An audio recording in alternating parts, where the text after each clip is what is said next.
রাতের খাবারে আজ খিচুড়ি আর গরুর মাংস রান্না করব ভাবছিলাম। হঠাৎ করেই শুনতে পাই মেঘের গর্জন, তারপর মুষলধারে বৃষ্টি। দুটো জিনিস ভেবেই অবাক হয়ে গেলাম। এক হচ্ছে ডেনমার্কে এই প্রথম মেঘের ডাক শুনলাম। দ্বিতীয়ত, বাংলাদেশে সচরাচর বৃষ্টি হলে খিচুড়ি খেতে ইচ্ছে করতো, আর আজ বিষয়টা উল্টো হলো। খিচুড়ি রান্না করব শুনে বৃষ্টি এলো। যাই হোক, রান্না করার সময় মনে পড়ল আমি বিয়ের আগে কখনো খিচুড়ি রান্না করিনি। চাল ডাল মিশিয়ে খিচুড়ি হয় সেটা জানা ছিল, শুধু সমস্যা ছিল পানির পরিমাণ নিয়ে। বিয়ের আগে বিরিয়ানি রান্না করেছি, কারণ আমার প্রিয় খাবারের লিস্টে বিরিয়ানি একটা। তো আমি প্রথম যেদিন বিরিয়ানি রান্না করতে গিয়েছিলাম, আগে থেকে ইউটিউবে ভিডিও দেখে নিয়েছিলাম। সব উপকরণ, মশলা সব কিছুই ঠিক ছিল, কিন্তু পানির পরিমাণ নিয়ে কেমন যেন একটা তালগোল পাকিয়ে ফেললাম। ফোন করলাম আমার বড় আন্টিকে। বড় আন্টি রান্নায় অনেক পাকা।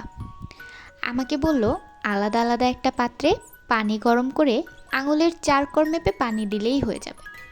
আমি বললাম ঠিক আছে, কিন্তু তারপরও কোথাও জানি একটা খটকা লাগছিল। তাই এবার ফোন দিলাম সেজো আন্টিকে। উনি এবার বুদ্ধি দিল চালের পরিমাণে গ্লাস মেপে দ্বিগুণ পানি দিতে। আমার কাছে এটা সহজ মনে হলো। পরে দেখলাম চালের দ্বিগুণ পানি আঙুলের 4 করের সমানই হয়েছে। এর মানে পানির পরিমাণ একদম ঠিক। আর বিরিয়ানিও পারফেক্ট ঝরঝরা হয়েছে।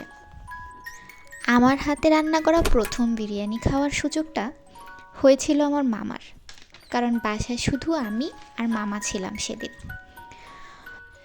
মামা আবার খাওয়ার সময় আন্টিকে ফোন দিয়ে বলছিল শুনলাম আয়েশা আজকে বিরিয়ানি রান্না করেছে, সব ঠিক আছে, লবণটা একটু কম হয়েছে।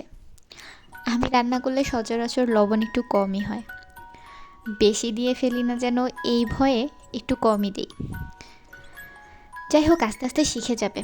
মামাকে শুনলাম এই কথা আন্টিকে বলতে। ও, বলতে ভুলে গেছিলাম, খিচুড়ি রান্না করাটা কিন্তু আমাকে আমার হাজব্যান্ড শিখিয়েছে। সপ্তাহে 4 দিন খিচুড়ি রান্না করে দিলে সে খেয়ে নেবে।